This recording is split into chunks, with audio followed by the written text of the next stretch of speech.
Look, Harry and Meghan have just returned from their 3-day unofficial tour of Nigeria. What's been the reaction of the trip, and has the visit revived global interest in Harry and Meghan? Right. Well, the trip, I must say, it basically went off without a hitch. I mean, it was 3 days of activities.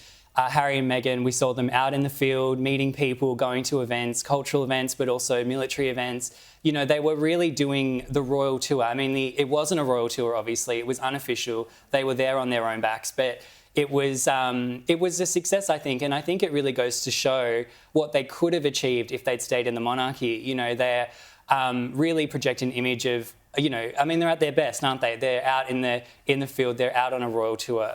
But it's a tough one because I think, you know, there will probably be people in the UK looking at this and thinking, God, you know, if only they'd been able to work it out with the monarchy 4 years ago.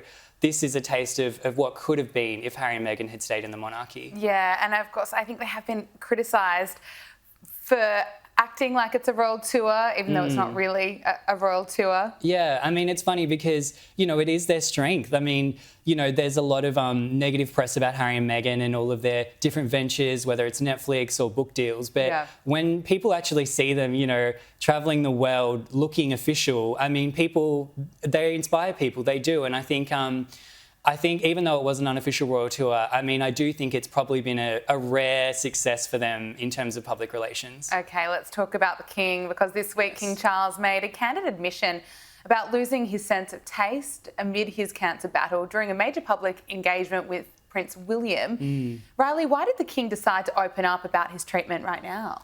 Yeah, so, you know, Charles was at an event earlier this week with Prince William. It was for the Air Army Guards.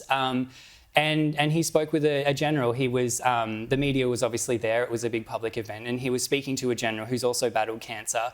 And the two men were having a conversation. And Charles revealed that he had lost his sense of taste during his cancer treatment. And it was a really rare moment of Charles opening up about his illness. He hasn't revealed, you know, any details really. And that's completely fair. Obviously, it's his private health. But it was a somber moment, I think, because it goes to show that even though King Charles puts on this really brave public face and he's really endeavouring to return to royal duties, you know, the reality of cancer treatment is really harsh and it's painful and there are sad side effects. And I think it really just humanises the King even more. Absolutely. I think people really appreciate hearing from him and what he has to say about what he's going through. Reilly Sullivan, thank you so much for joining us. Thank you.